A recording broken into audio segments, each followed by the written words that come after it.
When I was in preaching school, on Monday evenings, the student wives actually had a class that went from 6 to 9 in the evening.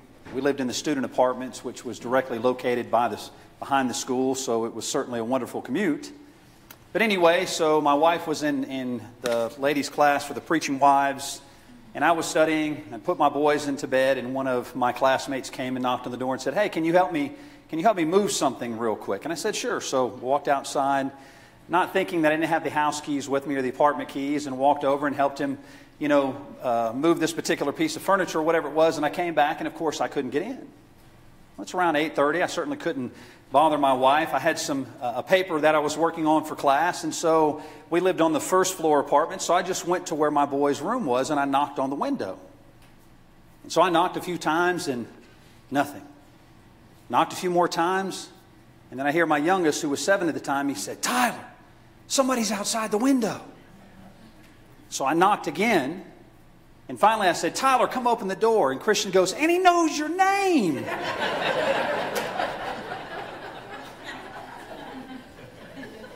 The wonderful thing about Jesus is that he knows our name. Jeremiah 12 and verse 3 says, "But, O Lord, thou knowest me."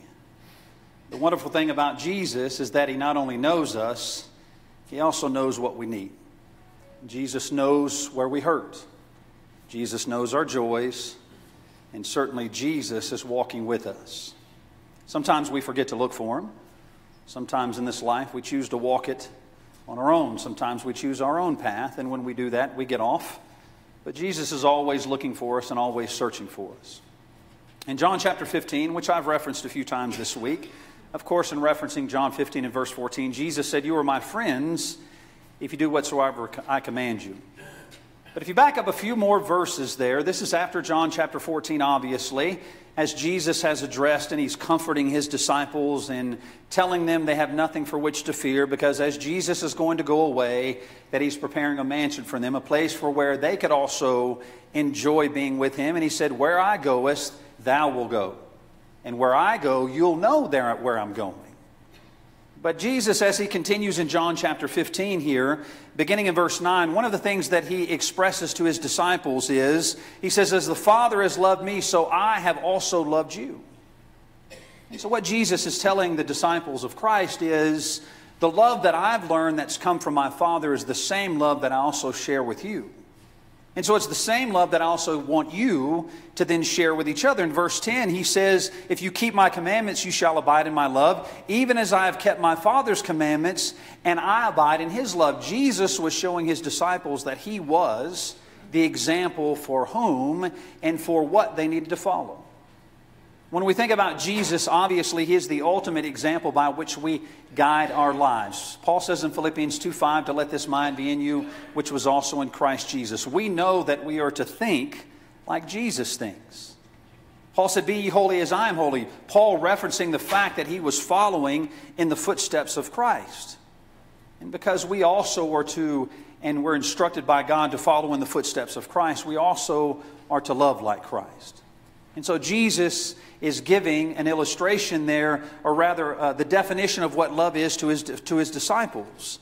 In verse 12 he said, "This is my commandment, that ye love one another just as I have loved you." Not only am I showing you what that love is supposed to be, but I'm also commanding you to love each other. Why? Because Jesus knew that that love was going to see them through difficult times in their ministry. Why? Because Jesus, just as he had previously stated in John chapter 14, was not going to be with them forever. They were going to carry forth the ministry and the gospel of Jesus Christ. They were therefore going to receive the gift of the Holy Spirit, by which they can then preach the gospel and have the full understanding of what the gospel was. They were going to have the ability, therefore, to heal people and to teach people and to show people the love of Jesus Christ based upon what God had showed them. You see, they had the authority of which to do such. Jesus had given them that authority. They were there following through with the apostles' doctrine. Acts 2 and verse 42 talks about the effect of the apostles' doctrine. In breaking bread and fellowship, it talks about that they went forth in keeping the apostles' doctrine. And so they had the ability, therefore, to show the same love that Jesus was expressing to them. But it's interesting that if we go back just a little bit, in John chapter 4 as we see the account of the woman at the well. And so this is towards the beginning of Jesus' ministry. He's just really fully chosen his apostles to begin this ministry with him, to walk and to learn from him. But Jesus, as was typically his case, is always going to do something of an unorthodox way. Something of which he's going to use this as a teaching lesson. But it's interesting, in this particular case, it's going to be an individual lesson that he's going to teach one woman. But again, what we're going to see here, just as Jesus had expressed to his apostles as it related to the effect of what the importance of love was going to be, he wanted them to know that Jesus knew their name. And he knew their name because he loved them. Jesus knows every hair on our head. Jesus knows us because he loves us. Again, John 3:16, for God so loved the world. The concept of our relationship to God is tied through what love is. God extended Jesus to us through the cross because he loved us. We extend, therefore, our obedience and our commandments, following through with the commandments to God because we love him. He demonstrated, he showed. And even when times are hard, God is walking with us and he knows us. But this is an interesting encounter with the woman at the well here, because what's interesting about this is the longest recorded conversation that Jesus has with any individual in the Bible that's recorded outside of his individual teachings to those with whom he was sitting with or talking to, like his apostles or the disciples or the Pharisees. This is a one-on-one conversation. But the interesting part was that Jesus knew the needs of this woman because he knew this woman. And from the very beginning of chapter 4, after Jesus has been questioned by the Pharisees, as was their MO, Jesus said, I have needs to go through Samaria. Of which his disciples knew this wasn't something customary that they would do, because Samaria was a place in which you chose not to go through. This goes all the way back to 722 BC. This goes all the way back to the time between the Testaments. You know that blank page that you have in your Bible between the Old and the New Testament? When those that were non-Jews chose and intermingled and married Jews during the Maccabean times, and then chose to marry each other, and then what happens is we have the Samaritans come into existence. You see, God said that wasn't supposed to happen. And because of this, the Jews considered the Samaritans to be what they would call half-breeds, some with individuals with whom they never wanted to associate with. So what they would do was they certainly wouldn't go through Samaria, because that's where the Samaritans lived. It wasn't even appropriate to be seen talking to a Samaritan, much less to be walking through the middle of their territory. But in John chapter 4, Jesus says here in verse 4, he says, I must needs, it says in the King James Version, to go through Samaria. Jesus said there's a reason by which I need to traverse or to travel that way, because I have some business to tend to, in essence. And then comes he into a city of Samaria, which is called Sychar, near to the parcel of the ground, verse 5, that Jacob gave to his son. And now Jacob's well was there. Jesus, therefore, it says, being wearied. It's interesting, whenever I see these particular these particular words in my Bible, I underline them, because what you see here is the humanity of Jesus. Remember, Jesus became flesh and dwelt among us, John 1 and verse 14. We see Jesus' side of humanity in the Garden of Gethsemane when he's praying and he's sweating drops of blood on the ground. He's in agony praying to the Father. Why? Because we see his humanity. Because not only was he deity, he was also man. He was tempted in all points like we were, yet without sin. But it said that he went to the Jacob's well. Therefore, Jesus, being wearied with his journey, sat thus on the well, and it was the 6th hour. This is the hottest part of the day. This is around noontime. But what's even more interesting is that generally most women, as they would go to the well to draw water, would do this early in the morning. So Jesus was occupying this particular well in a time of day of which usually no one's going to be there. But you see, Jesus knew, as it says, he must needs go through Samaria. He knew exactly why he was going there. In verse 7 it says, there cometh a woman of Samaria to draw water, and Jesus said unto her, give me to drink. And so now Jesus begins the conversation. You see, to her, all she sees is a Jew to whom she also should not be associating with, of which she also finds to be surprising that this man was there in the 12th hour of the day, or high noon of the day, that he's at a well in Samaria, of which he wasn't going to be associated with, and then he actually talks to her. You know what's interesting, brethren, as we encounter people, and as we've been talking about encountering Jesus this week, as we encounter people, it's interesting sometimes in conversations where I'll talk to people, and generally perhaps they don't dress the way we do or whatever the case might be, as we talked about in our Bible class, sometimes they might seem surprised to talk to you. Sometimes they're surprised that you might have even acknowledged them to begin with. You see, Jesus is going to acknowledge someone of whom no one wanted to associate with. Brethren, there are a lot of people in this world that we pass by every day that no one sees, that no one knows, and that no one acknowledges. There is nothing more lonely in this world to know that no one knows of your existence. I did a funeral several years ago. The only person that showed up to this lady's funeral was one of her sons out of 3. Nobody else showed up to her funeral. Can you imagine living your life in such a manner as no one is going to show up to your funeral but one person? So there were 3 of us total at this funeral. Myself, the funeral director, and the son. I can't even fathom that, thinking I didn't even leave somewhat of a legacy for my children to appreciate or at least love and respect me, to want to at least pay respects and remember me in death. Or then there are a lot of people that we encounter in life that we don't know their hurts, and we certainly don't know their needs. Jesus, though, knew this woman's heart, and he engages her in a conversation of which is completely surprising to her. And when he says, "Give me to drink," verse 8, he says, "For his disciples were gone away into the city to buy meat." This is just between him and her.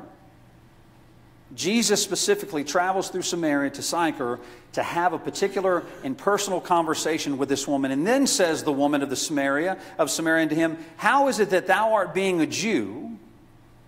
I know who you are. I know of what lineage you come from. I know that you people don't associate with me. How is it you, being a Jew, ask for me, for a drink from me, which I'm a woman of Samaria?" So here's another thing. Considering custom, usually you would not see a man talking to a woman that was not his wife without someone else in company, certainly not a Samaritan woman in public. So not only has Jesus gone out of his way through a country in which Jews don't go through, he's also breaking Jewish custom by being seen with a woman in public that was of another country. And she recognizes this. She knows this isn't right. There's something wrong with this. And maybe this is sparking something within her mind, that she's thinking there's more to this than perhaps meets the eye. He says, "You ask a drink of me, which I am a woman of Samaria, for the Jews have no dealings with Samaritans." Jesus answered and said unto her, "If you knewest the gift of God, who it is that saith to thee, Give me to drink, you wouldn't have asked of him, and he would have given you living water."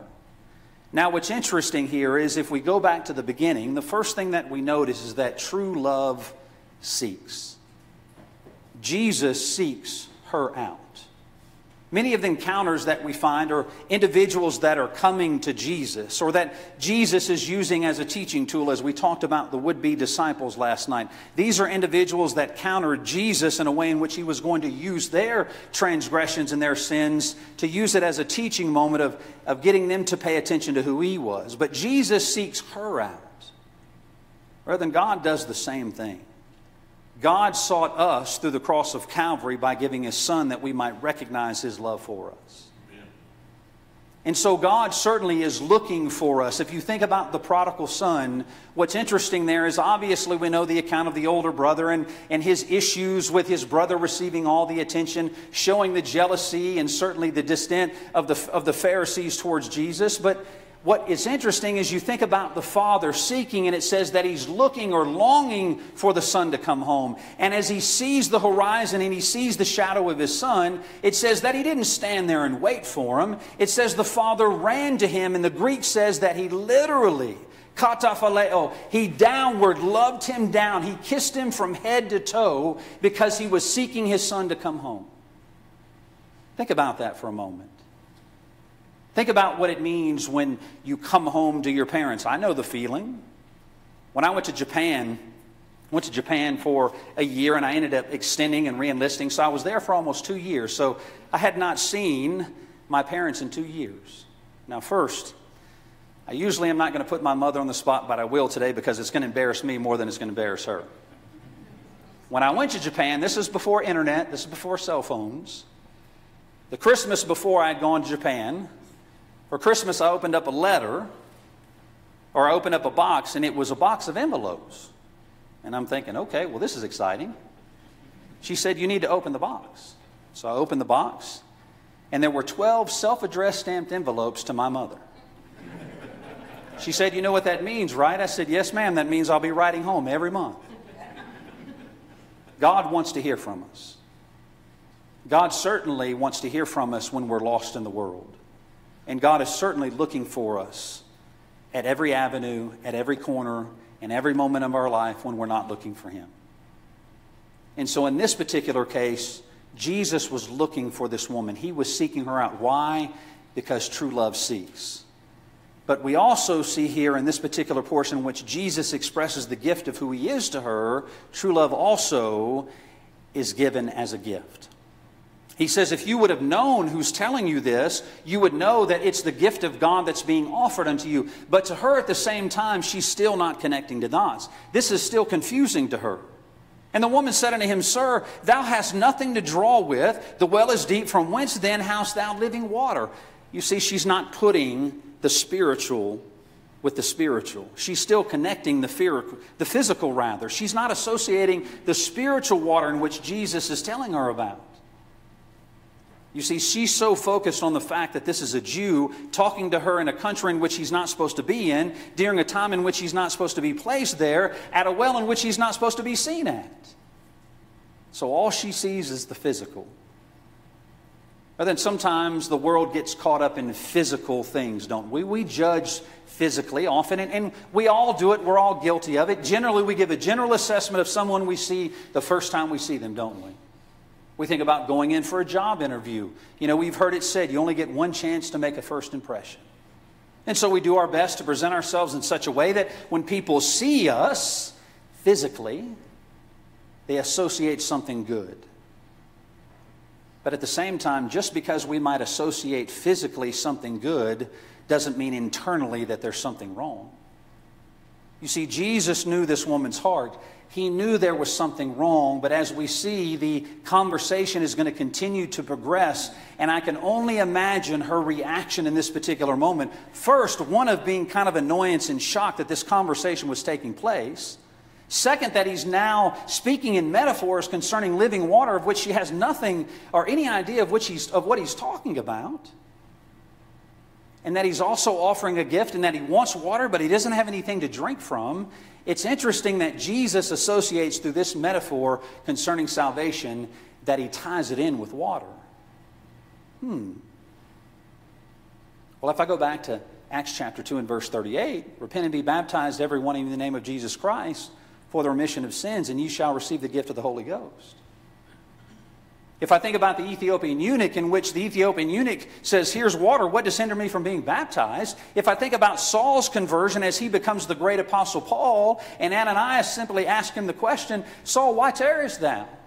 Arise and be baptized, washing away thy sins, calling on the name of the Lord. It's interesting that Jesus, through this metaphor, in this portion of offering living water to the woman, ties in salvation to the theme. We see that all the way back in John chapter 3, don't we? Just one verse previous, or one chapter previous. He says, a man cannot enter into the kingdom unless he's born of water and the Spirit. And so see, we hear Jesus is introducing this idea of salvation through water. And he says in verse 13, whoever drinks of this water shall thirst again. So here's the metaphor. But whosoever drinks of the water that I shall give him shall never thirst again. But the water that I shall give shall be in him a well of water springing up into everlasting life. The water that I'm going to offer you. The water that comes from Jesus. The invitation by which He's giving to those who are heavy laden and burdened to come unto Him. That which He's going to offer, you're never going to thirst again. You see, brethren, when we continue to drink from the well of the world, we're always going to want more. That's how the devil designed it.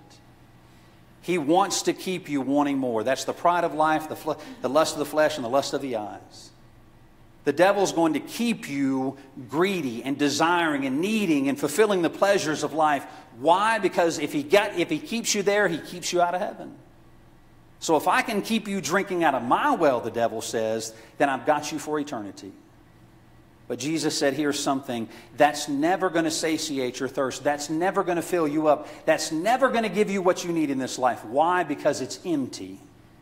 But why is it that we always in the world seem to chase those things which provide us with nothing to fill us up spiritually? Jesus said, the water that I'm going to give you, you'll never thirst again. Think about that for a moment. As he's again engaging a woman who's physically drawing water from a well, of which she sees a man sitting at, to whom she's not supposed to associate with, that has nothing of which to draw water with, and he's telling me I'm never going to be thirsty again?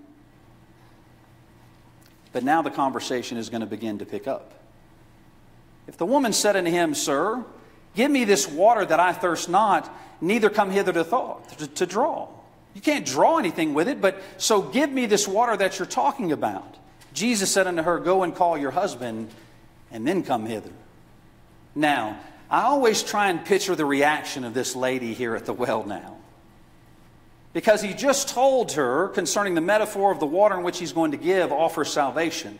She says you have nothing to draw with. So Jesus therefore then directs the conversation directly at her and says, okay, so I'll tell you what. Go call your husband and tell him to come.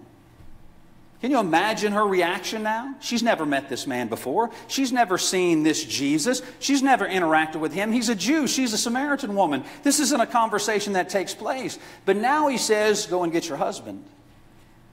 The woman answered and said, I have no husband. So here's the immediate reaction in which now Jesus is going to now really make it interesting. Jesus said unto her, Thou hast said well, I have no husband, for thou hast had 5 husbands. In my mind, she's just dropped her water pitcher. Because now she's thinking, how does he know this? Because maybe now in this moment she's realizing there's definitely more to this man than meets the eye. You said right. You don't have a husband. You've had 5 husbands, and whom now thou hast is not thy husband, and is saddest you truly. Or in that saddest you truly. So you certainly said right. You've been honest with me. And the woman said unto her, Sir, I perceive thou art a prophet. So obviously there's something that you know about this. Maybe there's some foreshadowing going on that you understand this here. But it's interesting now that as Jesus then puts the conversation on her personal life. Because the one thing about true love is true love always tells the truth. And that how quickly she changes the conversation away from her. You see, he's just brought up her life. To her is shameful. Yes, I've had 5 husbands. Now, we don't know why she's lost 5 husbands. Maybe one's died. Maybe it was adultery. Maybe one's left her and walked away. Maybe she just wasn't happy with one of them. Maybe they put her away. We have no idea. The encounter doesn't bear that out. But what we know is certainly to her this must have been shameful, because she quickly changes the conversation and says, Sir, I perceive you're a prophet. Our fathers worshipped here in the mountain, and you say that in Jerusalem, in this place, where a man ought to worship? So let me change this real quickly, because you see the truth really hurts when we have to address our shame and our sin, especially when we encounter Jesus and it comes face to face. You see, our own shameful truth hurts, doesn't it? You see, we talked about our backpack the other night. We tend to put those rocks and we fill them up all in our backpack because we're ashamed, because that represents our sins. Even though those sins have been forgiven, many times we don't want to encounter our past. We don't want to talk about our past because we're ashamed of our past. Brethren, everybody in this room, everybody in the Lord's church is in the church because they have a past.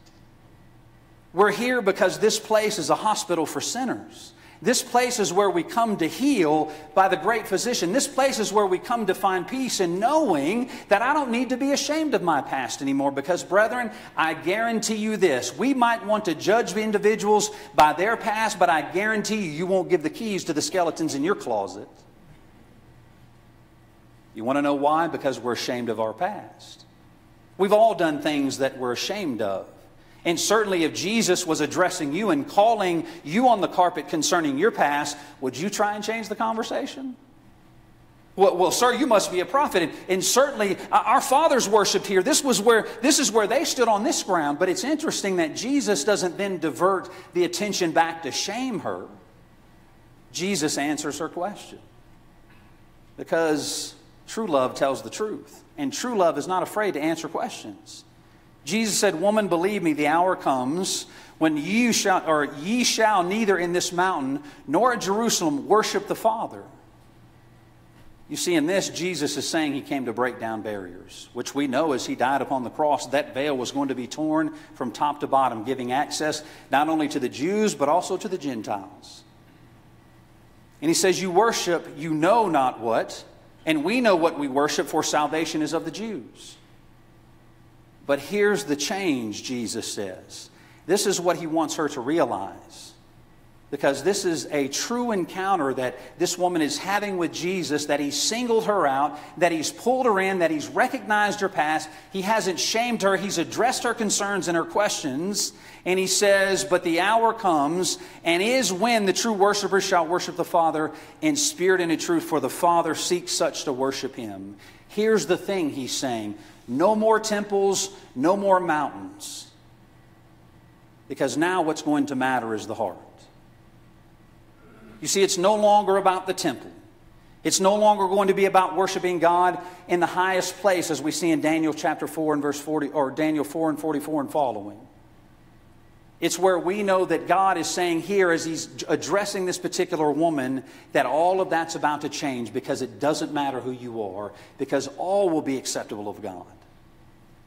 All are going to have access. Remember, we can go all the way back to Genesis chapter 2, or 12 and verse 2, where we see the promise given to Abraham, where he said all nations were going to be blessed and flow through him. You see, that's a foreshadowing of the promise of Jesus.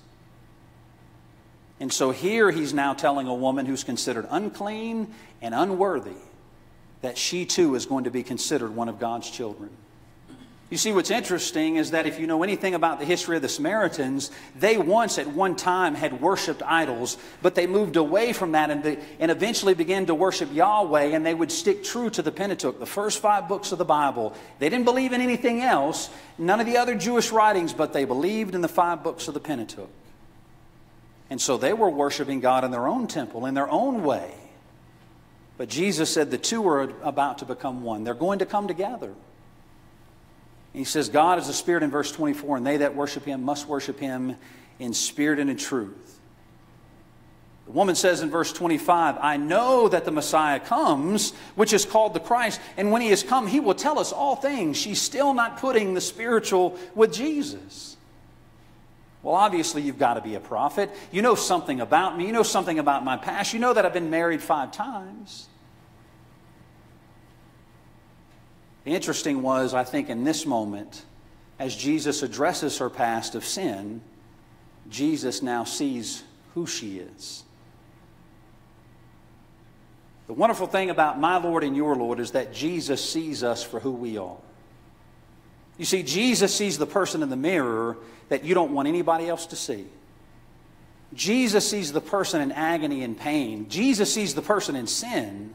Jesus sees that person, and that's the person that he says, come unto me, all you who labor and are heavy laden, and I will give you rest. Take my yoke upon you, learn of me. Why? Because when we learn of Christ, we know who Christ is. And if we don't know who Christ is, we certainly can't understand his love for us.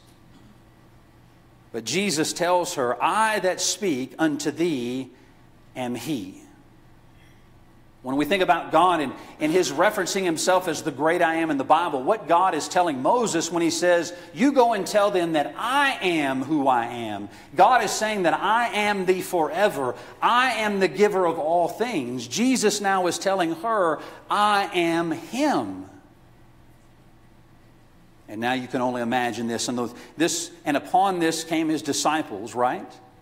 and marveled that he had talked with this woman, yet no man said, "What seekest thou?" or "Why do you even talk with her?" You can only imagine their shock in this moment. But I also think about this woman running away here, because it says in verse 28 that the woman left her water pot and went her way into the city and said unto men, "Come and see the man that told me all the things that I've ever done." She's so excited that she left her water. I can almost see the disciples standing there thinking, hey, you left your water pot. But she's so excited that she runs into the city and that she expresses to everyone that she can find, "This man told me everything that I've ever done." Would you want Jesus to tell everything that you've ever done? You see, we might be ashamed, wouldn't we? Again, we might be ashamed of our past. But here's the thing, brethren, Jesus isn't ashamed of us. God is never ashamed of us. He's disappointed from time to time when we fall short and we make mistakes.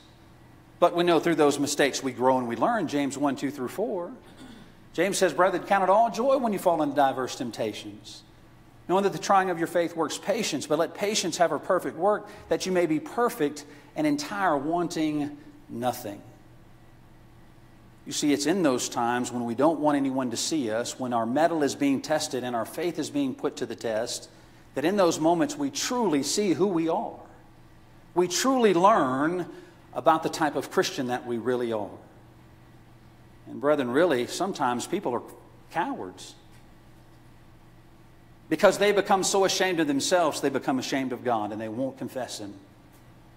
This woman was thrilled that Jesus even knew about her and addressed her and saw her for who she was. Brethren, I've had a lot of people that have come to me and say, "Larry, you know what? I truly want to be a Christian. I know I need to be baptized, but there's no way that God is going to forgive me. There's no way that God can love a person like me." Of which I say, have you seen me lately? If God can love me, He can certainly love you. Because there's no person on this earth that deserves the cross of Calvary or the love of God, yet He freely gave it, it says, unto all men that they might be saved. Jesus, it says, as we think about the idea of what true love is, seeks. Jesus came to seek and to save that which was lost. Jesus is looking for those that are lost and hurting in the world. Jesus sees you. Brethren, all we want to do in this world is to understand what love is and to be seen. That's a necessity of human beings. That's something that helps us to exist. That's something that everyone desires. We all seek it out.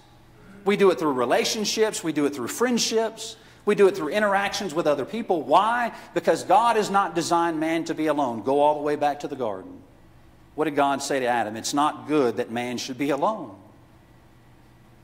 And so here God is offering us this relationship with Him through His Son, because He sees us as those that are lost and hurting, and He's offering a hand to us that we might come unto Him when we're hurting and when we need that relationship, yet we push it off and we say, "I've got it."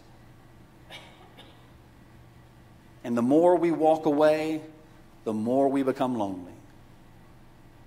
You know, one of the things that terrifies me, and my wife and I have talked about this, I told her, I said, when I get old and I can't do anything, just put me out in the pasture. Because I'm terrified of being put away. What pains me the most is to walk through a nursing home. It breaks my soul. And I'm not saying those folks are forgotten. Please don't think I'm saying that. But when I see someone sitting in a hallway, sometimes suffering from dementia or Alzheimer's, something of which is not their fault, it breaks my heart to know, and I ask myself, I sure hope they have family. I sure hope no one's forgotten about them. That's my fear. My kids are going to be like, "Oh, we're done with you, Dad." I don't think that's going to happen, Lord willing. But the greatest fear that we have in this world is being alone and feeling unloved and unwanted. Jesus knew exactly what this woman wants, so much so He went out of His way to have a conversation with her. Brethren, tonight Jesus wants to have a conversation with you. And He's asking you to come to Him tonight. He's offering you an invitation. The Spirit and the bride say, "Come." So tonight, why not come? Why put it off until tomorrow? Remember, the procrastination is the thief of time. So why put something off that you can take care of today, because we're not promised tomorrow? But here's the thing to understand. Jesus sees you for who you are. So it doesn't matter what past you bring and you lay at His feet. He wants all of that. He wants the burdens. He wants the sins. He wants the hurts and the transgressions, the shame and the guilt. He wants all of that. Give it to Him. Why? Because He died to take it away from you. He wants to put it on that cross and put it to death, so you don't have to worry about it anymore. Brethren, the greatest thing that we can carry around in this world is the guilt of sin. And we can carry it, and we can bury the burden, or we can bear the burden, and we can walk around like it doesn't exist. But sometimes that's why we tend to kind of put on a face sometimes at church, don't we? I'm not going to ask you to shake your head, because we all do it. I'm guilty of it too. We put on the fake face on Sunday mornings sometimes, right? We had a difficult night before. We had an argument, struggling with our children, maybe something financially with which we're struggling, something difficult in life that we're dealing with, a decision we're having to make with an elderly parent. You name it, you think about it, you've lost sleep the night before. And so you come to church and you put on that happy smile because you don't want anyone to think that you're hurting, because you want everyone in the church to think you've got it all figured out. But we don't. And then we sit through the service and we think everybody else has it figured out too, and they don't. And we see all these happy, smiling Christians, and what we see is a bunch of hurting people who are too stubborn to say, I need someone right now. I've been there. I've stood in the pulpit with burdens to bear on my shoulder, too ashamed or too afraid to ask for help. But you know what? I appreciate one of my elders. He's pretty intuitive to me. And he don't let me get away with anything. And he'll come up and he'll put his hand on my shoulder and he'll say, I know something's bothering you, and you're going to tell me eventually. You see, brethren, that's what we need. That's what Jesus was offering this woman at the well. He knew that she needed Him. Tonight, if you need Jesus, please let us know. Let us encourage you tonight that you might experience the love of God, that you can experience the love of your own brethren, that they can help you through whatever it is with which you're going or dealing with at this time. And maybe it is tonight that you just need some encouragement. Maybe everything seems to be okay, but you know what? You just want some prayers and love right now, because you know what? You've got a lot of things that you've got to do. You're strong in your faith, but you just need some encouragement from your brethren tonight. And guess what? That's okay too. That's what prayers are for. Or maybe it is that you're here tonight and Jesus sees you because you're lost. And Jesus sees you because you need Him. And Jesus is seeking you out tonight because He wants you to be saved. And so tonight, if you're lost in the world, Jesus is asking you to come to Him. Come unto me, all you who labor, He says. Give the burdens to Him tonight. Repent of your sins. Confess your faith in Him as the Son of God, Matthew 10:32, and have your sins washed away, Acts 2:38. So tonight, all of those burdens can be lifted because Jesus sees you.